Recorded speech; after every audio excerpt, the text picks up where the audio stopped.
watch the sequel. That preview for it was crazy. That preview for it was crazy.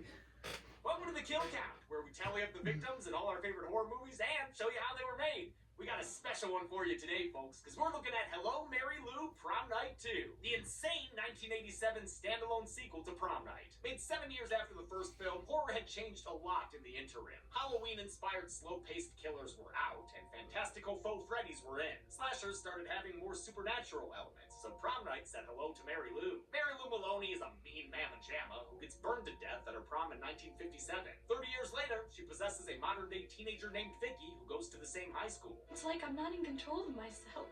They attend Hamilton High, the same name as the school in the original Prom Night, which is literally the only linking factor between the two. And turns out that was just a coincidence. This was originally written as a movie called The Haunting of Hamilton High. After production was over, they figured sticking the Prom Night name on it would help sell more tickets. The slapped-on sequel subtitle possibly hurt it more than helped, which is a shame, since this movie's a fucking trip. It's got plenty to enjoy for fans of cheesy horror movies, like wacky effects and heightened line deliveries. This is the only thing that will protect you. And of course, it's got some solid kills too. Let's find out how many. We interrupt this kill count for an important broadcast. Mankind is at war. Hey, Lou made things tough for the kill count crew. Let's find out and get to the kills. The movie begins in a high school storage room. Yo, they got some puppets in that trunk? Nope, just a title card. It's 1957 at Hamilton High School during prom. A great place to cut a rug and or find your one true love. Billy Nordham's here with Mary Lou Maloney. No one else can get him dancing, so close up and red. So he's downright heartbroken when he catches her backstage kissing Buddy Cooper and drinking his schnapps. Billy don't like getting cucked, but Mary Lou Maloney just don't give a damn. It's not who you come with. It's who takes you home. This line is another accidental link to the first film. It's not who you go with, honey. It's who takes you home. It would go on to be used in the third and fourth movies as well. Mary Lou wins prom queen, which means she's ripe for a carrying. Instead of pig's blood, Billy heads to the rafters with a smoke bomb, but the only thing it ends up smoking is Mary Lou Maloney. Smokes her like a Thanksgiving turkey cooked by Eric from Billy Madison. Damn, that's a good fire stunt, performed by stunt woman Leslie Monroe. Billy cries out and Buddy bangs on the ground, and with a leer, Mary Lou Maloney has a meltdown. 30 years later, Hamilton High student Vicki Carpenter is hoping to have her own memorable prom night, but her overly religious mother won't even let her get a dress for it, and Pops won't do anything other than move that spoon around. Mama don't like Vicki's boyfriend, the motorcycle-riding Craig Nordham. Calm down, lady. He's gonna grow up to be a successful lawyer in Cityton. Craig's also a wholesome, cross-gifted boy. Is that Art from Saw? It's like being friends with the warden. Principal Dad is the all-grown-up Billy Nordham, who accidentally lit Mary ablaze with a stink bomb 30 years ago. Now he's in that Leslie Nielsen position, played by evil white-eyed scanner Michael Ironside. Just a year after being in Top Gun. Man, doing this movie must have felt like Wait. Whiplash. That's Michael Ironside? That's Jill Lane from Smallville? Oh gee, I was already thinking about a Smallville reference, but we already have a Smallville actor. And yes, Penn and Lauder and Carpenter are references to Frank and John. Wes Craven is referenced to the teacher. Craven? John Waters is referenced with Vicky's friend Monica Waters. And Dracula director Todd Browning is referenced with Vicky's friend Jess Browning, the one who looks the most like 1987. Jess tells Vicky to check the school's prop closet for dresses, but dresses ain't all that place has got. It's got a trunk too. The title card holding trunk. Wait, what was the title again? Oh, that's right. Hello, Mary Lou. Inside the trunk is Mary Lou's cape and crown, so Vicky takes them. Oh shit, was that a Minnick? After sharing the old prom stuff with the other gals, Vicky finds Jess crying in the bathroom. Some guy got her pregnant and ghosted her. Too bad he ain't the only ghost she's gonna have to deal with. Jess stays late at school that night to work her feelings out with art and try to reenact Tim Curry's Halloween video. Well, anything can happen on prom night eve, and it does. After Jess picks out the jewels of Mary Lou's crown, the radio starts playing a 50s tune and things start going buck wild. Amidst the artful chaos, an old-timer kill is teased. But for whatever reason, probably budget, the decap is skipped in favor of a cape hanging. What a crock of shit that fake out was. It's got me pissed at this otherwise solid kill. Get out of here, you kill! After the kill, Mary Lou's spirit cleans up like she were death in Final Destination 1. Jess's body is found the next morning, and her death is ruled as suicide. It gives Kelly the chance to be a real asshole to Vicki. The competition seems to be dwindling. You two should take the hint from Jess. You shut your fucking mouth, bitch! Oh shit, but Vicki ain't having it. That reminds me of the Clark line. You shut your fucking mouth, bitch! In actuality, this isn't entirely Vicki. She passed Mary Lou's tombstone while leaving Jess's burial, and now she's got a bit of the ex-prom queen inside her, judging by her reaction to the principal. Billy. Not sure exactly when this happened. Presumably when the trunk opened, even though she seemed like herself with Jess in the bathroom. Was it at the cemetery? I don't know. Fucking So She's definitely this fucked up reminds now. me of She's when flipping into visions Dawn and Stiles cafeterias possessed and Clark grocery in stores. I hate Wednesdays, Smallville. man. Green goop head is the worst. At least the hallways When he, are when he, as nice as when the Clark wall. when Clark That's said good. the crown's Hallucinations mine, make Vicki look like a fool. so funny. Come on. She ain't going Or too fast Dawn, in as school. Clark said Look at this it. fucking gym coach. Crown's mine. What's his deal? What the hell is stunt coat? And what the holy It's hell so is this funny. out-of-sync buffoonery? You want to try a second take there? Kelly hits Vicki in the head with a volleyball, sending her straight into another nightmare dimension. It's full of kind of creepy girls chanting Mary Lou's name and a bona fide spiderweb volleyball match. Get out of that thing, Mary Lou! I'm not Mary Lou. Or is she not Mary Lou, Billy? You totally recall how that photo cracked on Mary Lou's face. You know you're in some eat the door trouble. Vicki goes to confession, mirroring an earlier scene with the real Mary Lou Maloney. That wild child vandalized the booth and admitted to fornication. Many boys. Many times. The modern-day priest here in Vicki's confession is a grown-up Buddy Cooper, the dude who was with Mary Lou backstage the night she died. Vicki mentions her hallucinations about Mary Lou, but Buddy simply tells her to pray the cray away. I don't know, man. Is praying gonna keep her rocking horse from giving her the side-eye? As Vicki watches her self-portrait turn into Mary Lou, things get a little poltergeisty. Oh, and a little bit like The Entity. That's not good. She tries to escape, but her horse says, "Nay, he's your boyfriend now, Vicki." Her mirror goes all Capri Sun, but she shuts that shit down with an RCA out of nowhere. Vicki goes to the cemetery and asks Mary Lou's body what she wants. Father Buddy finds her there, and after she runs off, he decides it might be a good idea to do some priest shit. With candles in Latin, he tells Mary Lou's soul to Get the fuck out. of Vicki. But this is gonna take more than some body of Christ compels yas. I mean, her gravestone's lighting Bibles on fire. This shit is serious. Father Buddy goes to see Principal Billy. He says he feels just as guilty of Mary Lou's death as Billy, the guy who, set her on fire. So, pretty sure that's not true, but whatever. I guess he is Catholic. Buddy says Mary Lou has come back with a literal vengeance, and that she's going to possess Billy, and that he's got to take communion to stop it. Jesus Christ, buddy. You've been celibate too long. Yeah, bud, you're about to burst. That's why Bill goes, "Oh, don't hug me, I'm scared." Don't touch me. Don't touch me! In class the next day, Vicki sees Kelly turn into Mary Lou, so she pows her right in the kisser, earning her an after-school detention. Detention in hell! Or, wait, detention in help me? That can't be right. Another eerie effects extravaganza erupts, beginning with hands through a stretchy chalkboard that thankfully don't rip like the ones in Bloody New Year.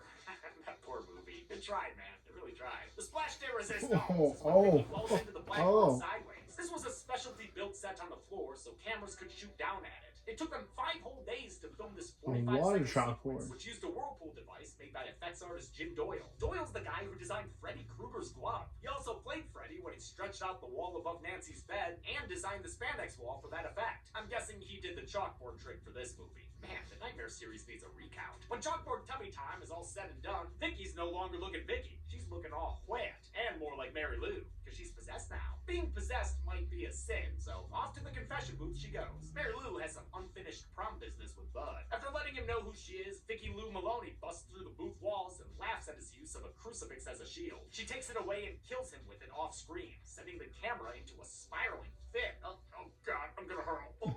Now that she's full Mary Lou, Vicki comes to school dressed like her and using 50 slang. See you later, alligator. The only upside to this possession is that Mary Lou won't take the shit Mr. Craven pulls when he inappropriately touches her in class. Oh, why'd you name that guy after Wes? Using her powers of whatever, she gives him a bit of fire crotch. That's it for now, though. I'm sure he'll get a real good death later. Wait, what? We never see him again? Oh no. That sucks. Vicki's friends notice that. Yeah, why even have him in the movie then? And her friend Monica confronts her about it in the locker room. Monica is Vicki's best friend. She had a funny introductory scene. Get lost, asshole. So why don't guys ask me out? And now she's in a scene that was, pretty memorable to me as a kid. It puts the Slumber Party Massacre shower scene to shame, simply because of how long Vicki's actor Wendy Lyon walks around fully nude. I know the word brave gets overused for performances, but, come on, this is brave, and completely sells her possession. It's cool that Lyon got to be in Guillermo del Toro's Oscar-winning Shape of Water. Good for her. Vicki Lou Maloney's not the only reason this scene stands out. It also ends on a fun kill, after Monica hides in a locker. Wop babaloo bop, a wop bam. Oh, and with the oozing blood, it's so good! All murdery and bothered, Mary Lou goes looking for the principal's son. She finds Craig backstage where things get real aggressive. And if the choking didn't make it obvious, she outright admits she ain't Vicki no mo. Wait, whoa, what the fuck is this shit now? Oh, it's a nightmare Billy's having. Give us a warning next time, movie! After choking Craig out, Mary Lou approaches his dad in his office. Billy realizes it's Mary Lou inside Vicki's body, which gets him neighing like her rocking horse. No. What the fuck instead. No. Hey, Michael Ironside, you ever think you'd be in prom night too? No. He finds Craig and brings him too. Hey Michael, When his son starts hey, saying he has to go Michael find Ironside, Vicki, did you Billy keeps him out of it. did you ever think you played a general, a military general? No. Mary Lou's at home sticking her finger in her rocking horse's Probably. mouth. Vicky's Oh, father yeah. comes in, completely unprepared for what's about to Again, happen. I love him The as freaky Sam Vicki Lane and his daughter's in body is about to Smallville. scar this man for life. And that guy last time was Mama so Carpenter good. walks in Man. on it and yells at her daughter to repent, but she just uses her mind powers to blast her through the door, giving her like a quarter Margaret White treatment. I didn't count this as a kill initially, but everyone online does, so fuck it. Billy goes to Mary Lou's grave and digs until he's pounding pine. Inside the coffin is Father Buddy's body. Billy is very respectful. Stupid bastard. Billy, you be nice and give that corpse a hug. Okay, much better. Thank you. The 80s ass prom gets underway with more flashing neon lights than Fremont Street. Seems like a mostly normal dance, except for when Mary Lou pops right out of existence. Where'd she go? The man who may have just flipped her out of existence is Josh, another friend of Vicky's. He's the comic relief character. I'm gonna drink too much beer and throw up in the can. It's my duty. I'm a teenager. He's sometimes a little annoying, but at least he gives us references to The Exorcist. Your mother sews socks in hell, Father Karras. Josh is played by Brock Simpson, who was in the first movie as young Nick. He's also in the third and fourth prom nights, the only actor to appear in all of them. That's probably because he's the son of prom night producer Peter Simpson, who also may have helped write and direct reshoots for this movie. Seems like a lot of people wrote and directed various scenes during reshoots, including Simpson, writer Ron Oliver, and director Bruce Pittman. Josh is in charge of the electronic votes for prom queen and changes them to make Kelly win in exchange for a, favor. After she's done, she gets back to her date and gives her a big old kiss. I don't know what's funnier though, that joke or the quality of his line dub from earlier. Do you have a drinking problem? I drink. I get drunk. So what's the problem? Oh my god, it sounds so bad. I drink. I get drunk. So what's the problem? Anyway, you don't want to hack an election So in a good, way that'll Jim. piss off a ghost, who apparently can just tell when she's not gonna win.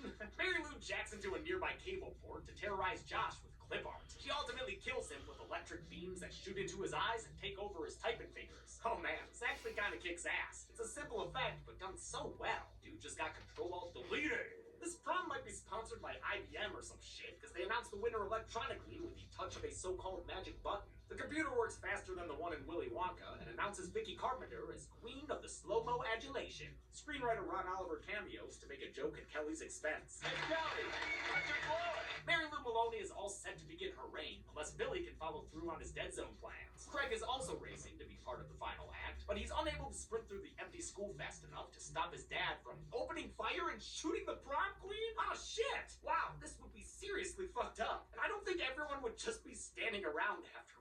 Craig crawls on stage to be with Vicki as she dies, but don't worry, dude. She's coming back to life and popping them bullets out her chest. Then she sprouts a full hand and arm. Holy shit! This roaring practical birth from Vicki's torso is fucking awesome. I can't get enough of it. I'm glad there are so many shots, even if there's an obvious makeup flap on the net there. Whoops. Effects artist Nancy Howe did this transformation in 8 stages, using a puppet hand and a urethane foam chest, a costume mime for jerky movements, and finally, at the end, prosthetics on actress Lisa Schrade, who played Mary Lou Maloney. And who, by the way, is just as gorgeous all these decades later. What is her secret? Amidst the Carrie-like commotion, shit straight falls apart, and Mean Girl Kelly is killed when a light falls and stabs her in the chest. The Vicki spawn sheds the last of its goop and finishes becoming Mary Lou, who then begins kicking Nordham ass, father and son. Really starting to piss me off. Her attack on Craig includes some light rope play and a pretty good jump scare. Craig becomes a sort of final boy and stumbles upon the animated corpse of Josh in a sarcophagus. But Mary Lou tricks her way into his arms by pretending to be Vicki as the title card trunk magically reappears. Can you dig it? She tries to send Craig into the trunk. What would that do? Let her live again? I don't know the rules here. But after some fun effects and this actor screaming his ass off, Billy shows up to play the prom queen crown on Mary Lou. Or it might be a fake idol, you never know. He dons her his queen. I guess that sends her soul evil deading through the school and all the way back to her gravestone? Well, makes sense. And then it blows up. She I don't get it, she but did sure. want to be Mary Lou's prom soul's queen, at so it's rest in understandable peace, why. and she's dancing with a young Billy back in the 50s now. The trunk slams shut, but Craig hears Vicky's voice coming from inside it. Careful, dude. That might be a leprechaun. It's not. It's a goofy Vicki. And she's actually for real this time. That means the movie can be done now. Just as soon as we hear from the greatest cop extra I've ever seen. I don't know what we got here. Such a string. Alright, and that's a wrap, folks. Oh, wait, no. We've we've got to rip off the ending of A Nightmare on Elm Street first. Because Craig and Vicki get into the back of a car, only to find out their demon foe lives on. Mary Lou has now possessed Billy. That's crazy. The movie ends with Vicki screaming as Mary Lou 2 drives off. How much of the student body was left dead thanks to a ghoulish ghost gal? This was basically just Smallville's spirit episode, but except for if Don Stiles was a demon instead of a ghost.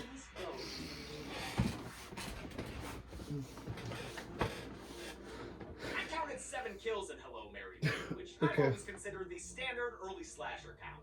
There were 5 female victims and only 2 male victims, though, which is much less common in terms of gender breakdown.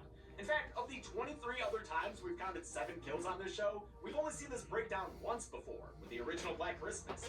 With a runtime of 97 minutes, Prom Night 2 had a kill on average every 13.86 minutes. I'll give the Golden Chainsaw for coolest kill to Monica. It's a standout suspenseful sequence for plenty of reasons, one of which is the awesome practical crunch of those lockers crushing her to death. Wop-bop-a-loo-bop. The only for lamest kill will go to Buddy Cooper, since it happened off screen and then senselessly spun around to make us all sick. And that's it. Hello Mary Lou Prom Night 2 came out in 1987 and bombed at the box office. It eventually found an audience in home video and became a cult classic that deserves all of its modern recognition. Next week we've got our first recount in over a year, but until then I'm James A. Janice. This has been The Kill Count.